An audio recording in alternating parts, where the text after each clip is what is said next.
Assalamualaikum warahmatullahi wabarakatuh. Teman-teman sekalian yang dirahmati Allah. Ini langsung aja kita mau membahas tentang relasi antara penguasa dan ulama. Jadi ulama dan umara. Jadi di dalam Islam itu yang aku pelajari, sejauh yang aku pelajari, disclaimer ya, artinya bisa jadi aku punya banyak banget informasi-informasi yang belum aku pahami atau belum aku tahu. Hanya saja aku mau menyampaikan dan berbagi pada teman-teman sekalian yang aku tahu dan mudah-mudahan itu bermanfaat. Di dalam Islam yang aku pelajari, relasi antara ulama dan penguasa itu adalah relasi yang memang dalam tanda kutip ya, jauh-jauh dekat.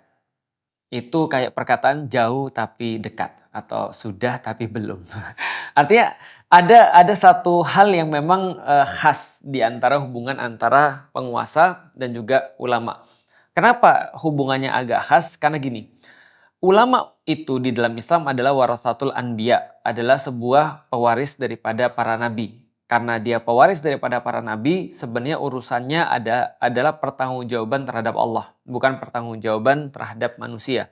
Artinya, posisi sebagai ulama ini adalah posisi yang menurutku paling penting di dalam struktur kehidupan masyarakat. Karena dia itu sudah benar-benar tidak ada urusan lagi dengan duniawi, dan dia memang menggunakan segala sesuatu ilmu yang dia punya atau diberikan kepada dia untuk mengatur agar peradaban dunia atau dunia itu semuanya adalah tujuannya untuk sesuatu yang digariskan oleh Allah Subhanahu wa taala. Dan ini adalah tugas para ulama. Sedangkan penguasa itu tugasnya adalah memang melayani rakyat. Karena penguasa itu di dalam Islam adalah pelayan. Dia harus melayani orang agar menjamin hak-hak dan juga kewajiban-kewajiban daripada rakyat itu bisa dilaksanakan. Dan dia bertanggung jawab kepada rakyatnya. Dan sudah jelas bahwasanya pertanggungjawaban itu dinilai daripada program-program dia dan juga apakah dia mampu untuk menyelesaikan permasalahan-permasalahan di antara rakyat, menegakkan keadilan lah, kira-kira seperti itu. Itu tugasnya penguasa. Nah, karena itulah kenapa aku katakan hubungan antara penguasa dan ulama ini adalah agak-agak khas di dalam Islam. Karena pernah terjadi di satu masa ya penguasanya adalah ulama. Atau ulama ini menjadi orang yang sangat dekat dengan penguasa walaupun dia tidak menjadi seorang penguasa karena tadi beda speknya. Nanti coba aku akan jelasin lebih lanjut. Misal contoh gini misalnya. Di Indonesia misalnya, Sultan Mataram itu bergelar juga Sayyidin Panoto Gomo. Artinya adalah Sayyid Tuan yang mengatur agama. Artinya kesolehan daripada penguasa itu sudah mendekati kesolehannya ulama. Walaupun tadi dia tetap punya tugas dan juga punya indikasi, punya tupoksi yang berbeda dengan ulama. Ataupun kita tahu bahwasanya Umar bin Abdul Aziz itu adalah seorang khalifah yang sangat terkenal sekali kesolehannya. Begitupun juga khalifah-khalifah di atasnya seperti Abu Bakar, Umar, Utsman dan Ali. Itu semua kualifikasinya kalau sekarang ya ulama besar, bahkan bukan ulama besar lagi. Mungkin sudah masuk kepada mujtahid mutlak, mereka itu sudah derajatnya udah tinggi banget orang-orang ini. Tapi yang perlu kita tekankan adalah ketika Rasulullah Shallallahu Alaihi Wasallam itu memberikan garis batas yang sangat jelas tentang ulama dan penguasa yang berfungsi sebagai sebuah kontrol, mekanisme kontrol atau check and balances. Misal, di dalam banyak sekali hadis, Rasulullah senantiasa membatasi agar jangan sampai hubungan antara ulama yang memegang kebenaran ini atau yang memegang ilmu, yang memegang amanah-amanah daripada Allah untuk ilmu dan juga untuk kebaikan ini, dia tidak melakukan check and balances kepada para penguasa yang bisa jadi memang memerlukan kritikan-kritikan itu. Aku coba bacain aja ya, ada beberapa hadis yang terus kemudian berkaitan dengan itu. Misal, ketika Rasulullah Shallallahu Alaihi Wasallam itu mengatakan siapa yang tinggal di pedalaman maka perangainya keras dan siapa sibuk dengan berburu maka akan lalai. Siapa saja yang mendatangi pintu-pintu penguasa terkena fitnah. Artinya orang-orang yang mendatangi pintu penguasa terkena fitnah. Tidak seseorang semakin dekat dengan penguasa maka akan bertambah jauh daripada Allah.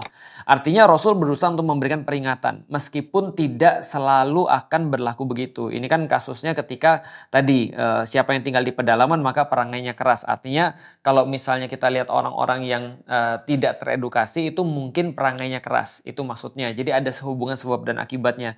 Siapa yang terus kemudian sibuk dengan berburu, maka dia lalai daripada mengingat Allah. Siapa yang datang pintu penguasa, dia akan terkena fitnah. Apalagi itu adalah ulama. Karena Rasulullah juga sempat bersabda, sesungguhnya qurra atau pembaca Quran yang paling dibenci Allah ialah yang mendatangi penguasa. Jadi juga disampaikan oleh Rasulullah dari Anas radhiyallahu anhu bahwasanya ulama adalah kepercayaan para rasul selama mereka tidak bergaul dengan penguasa. Jadi disampaikan oleh Sayyidina Anas radhiyallahu anhu, dia meriwayatkan bahwasanya ulama adalah kepercayaan para rasul selama mereka tidak bergaul dengan penguasa dan tidak asyik dengan dunia.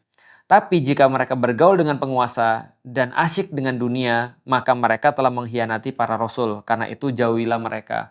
Nah, ini adalah peringatan daripada Anas bin Malik terhadap orang-orang. Yang bisa kita lihat di sini adalah ulama itu fungsinya sebagai check and balances.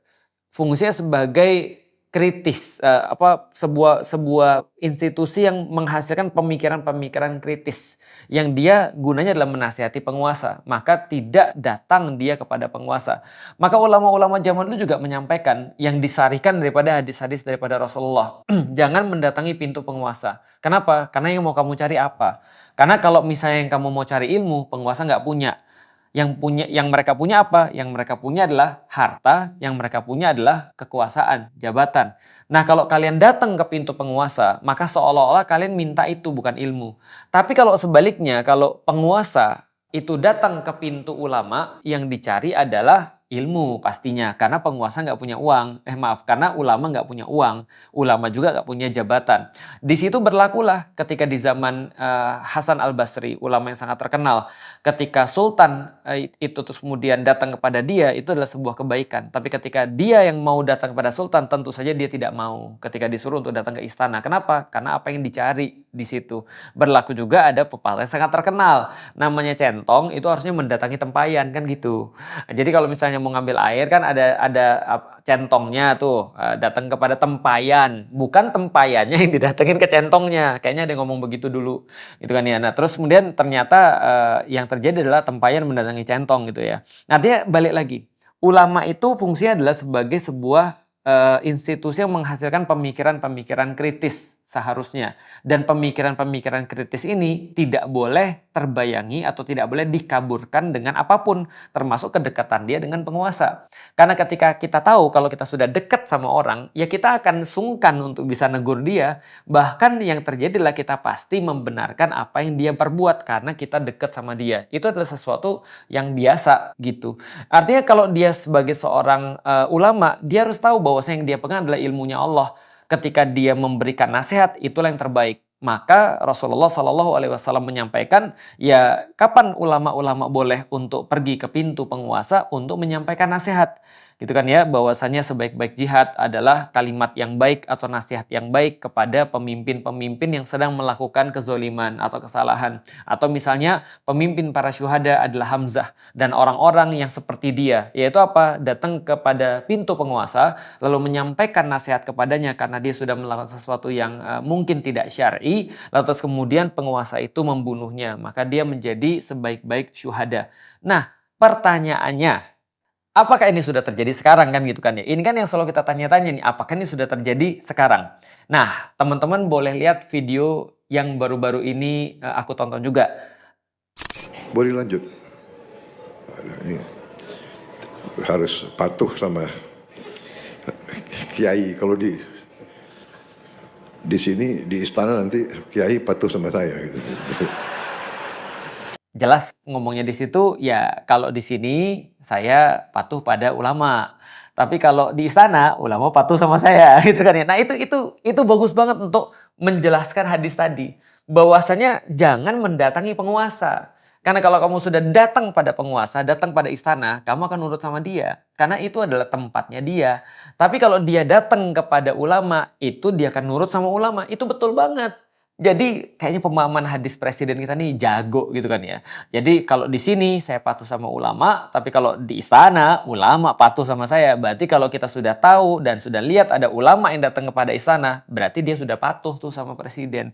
Dia nggak bisa lagi untuk menyampaikan nasihat, dia nggak bisa lagi untuk menyampaikan sesuatu yang penting ataupun check and balances ataupun memberikan sebuah kritik dan saran gitu kan ya. Tapi mungkin orang akan berdalih, bisa kok justru kita harus kalau kita mau menyarankan kita harus dekat. Masalahnya adalah sepanjang sejarah nggak terjadi begitu. Sepanjang sejarah orang yang dekat biasanya ikut.